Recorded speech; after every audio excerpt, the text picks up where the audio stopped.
లావణ్య చేసింది. ఇప్పుడు నేను కూడా అడుగుతుంది ఏంటంటే, అంతా లావణ్య చేస్తుంటే వీళ్ళందరూ ఈ చుట్టూ ఉన్న వాళ్ళందరూ వేరే వెంగళప్పల అంతా లావణ్య, ప్రతి వాళ్ళు అదే మాట్లాడుతున్నారు. లావణ్య పట్టించింది. ఇప్పుడు లావణ్యే మస్తాన్ సాయి ఫోన్లో 800 వీడియోలు, అశ్లీల వీడియోలు పెట్టిందా?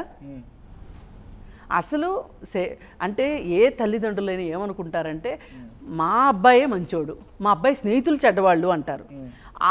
వీళ్ళు ఎవరైతే స్నేహితులు చెడ్డవాళ్ళు అని అభివర్ణిస్తారో ఆ స్నేహితుల తల్లిదండ్రులేమో మా అబ్బాయి మంచివాడు, వాళ్ళే చెడ్డవాళ్ళు అని చెప్పి మాట్లాడతారు. కాకి ముద్దు.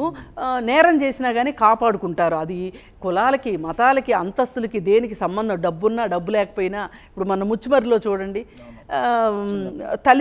చిన్నపిల్లని అత్యాచారం చేసి చంపేస్తే ఆ తల్లిదండ్రులే కాపాడారు వాళ్ళని. ఇట్లా చేసుకుంటూ వస్తున్నారు. మస్తాన్ సాయి వాళ్ళ ఫాదర్ కూడా అదే మాట్లాడాడు. కానీ ఈరోజు మాట్లాడట్లా మాట, ఆ రోజు మాట్లాడాడు. అంటే ఇట్లాంటి మస్తాన్ సాయికి ఆశ్రయం కల్పించి, స్నేహం చేసి, తన ఇంట్లో ఆశ్రయం ఇచ్చి, ఈ దందా మొత్తం నడవటానికి తన ఇల్లు ఒక స్థావరంగా ఉపయోగపడినందుకు రాజ్ తరుణ్ ఏం బాధ్యత వహించడా? రాజ్ తరుణ్ కూడా బాధ్యత వహించాలి. మినిమం సోషల్ రెస్పాన్సిబిలిటీ ఉండాలి కదా. ఇప్పుడు వీళ్ళిద్దరి సహజీవనము, వీళ్ళకి వచ్చే హక్కులు ఇవన్నీ కోర్టులు చూసుకుంటాయి. నేను దాని గురించి అసలు నేను పెద్ద బాధపడట్లేదు.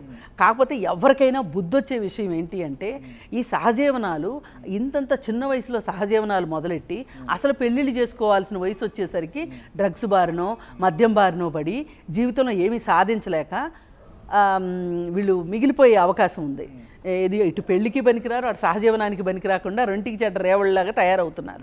వీళ్ళు ఒక్కళ్ళే తయారైతే పర్వాలా, వీళ్ళ చుట్టూ ఇంకొన్ని మిణుగురు పురుగులను కూడా బలి చేస్తున్నారు. వీళ్ళు బయటికి బజార్న పడేస్తున్నారు. ఇప్పుడు ప్రీతి ఉందండి, 22 ఏళ్ళ అమ్మాయి. ఈరోజు డ్రగ్స్ తీసుకుని ఉన్న అప్పుడు వయసు 20 ఏళ్ళు. 20 ఏళ్ళ అమ్మాయి, మన ఇంట్లో ఉండాల్సిన అమ్మాయి వెళ్ళి లావణ్య ఇంట్లో నెలల తరబడి ఉంటుంది అంటే ఆ తల్లి ఏం చేస్తుంది చెప్పండి? బాధ్యత ఉండాలి కదా, ఎవరికైనా బాధ్యత ఉండాలి కదా. ఇక్కడ రాజ్ తరుణ్ తల్లిదండ్రులది అదే తప్పు, లావణ్య తల్లిదండ్రులది అదే తప్పు. ఉదయ్ ఈ మొత్తం గ్యాంగ్ అంతా ఇక్కడ చేరి అక్కడ ఒక ఏమన్నా ఒక డెన్ లాగా ఇనిషియల్ డేస్ లోనే రాజ్ తరుణ్ ఒక్కసారి కనుక ఈ విషయం మీద బయటికి అవుట్కమ్ చేసి ఉంటే ఇదంతా ఉండేది కాదు. ఇంతమంది బలయ్యే వాళ్ళు కూడా కాదు. ఇక్కడున్న ఈ బిజినెస్ ఏంటో తేలాలి ఫస్ట్, తర్వాత ఏం తేలుస్తారో కోర్టులు. ఇందాక అన్నాను కదా, న్యాయం అమ్మబడుతుంది కొనబడుతుంది అని. నేను చాలా రూట్గానే మాట్లాడుతున్నా ఆ విషయంలో.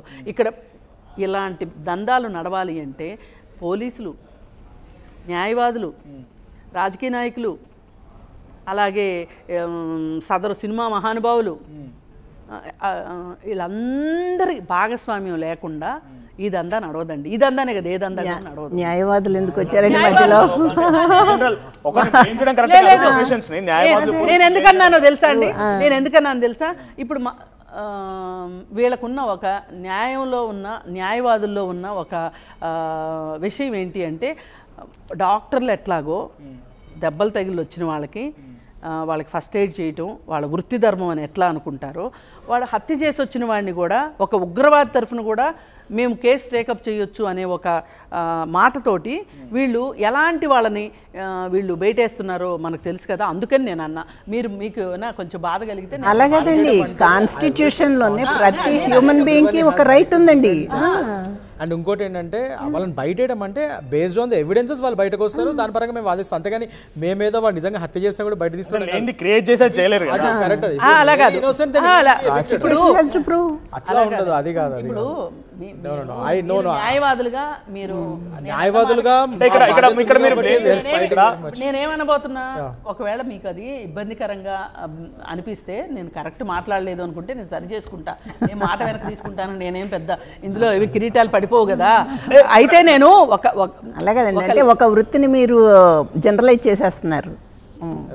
న్యాయవాదులు అందరూ ఇలాగే టైప్ లో మాట్లాడరు కానీ ఇక్కడ ఓవరాల్ గా ఒక ప్రొఫెషన్ ని పూర్తిగా మనం నేను అందుకే అంటున్నా.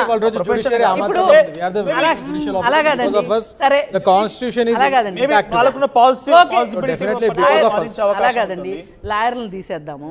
ఓకే, అంటే ఎవరైనా కూడా అది డాక్టర్స్ కానివ్వండి, పోలీస్ వాళ్ళు కానివ్వండి, పూర్తిగా దానికోసం దందాలు మెన్షన్ చేయకూడదు. ఎందుకు పోలీసులు ఎందుకు చేయకూడదండి? ఇప్పుడు ఒక సిఐఎన్ లావణ్య మాట్లాడుకున్న వీడియో రిలీజ్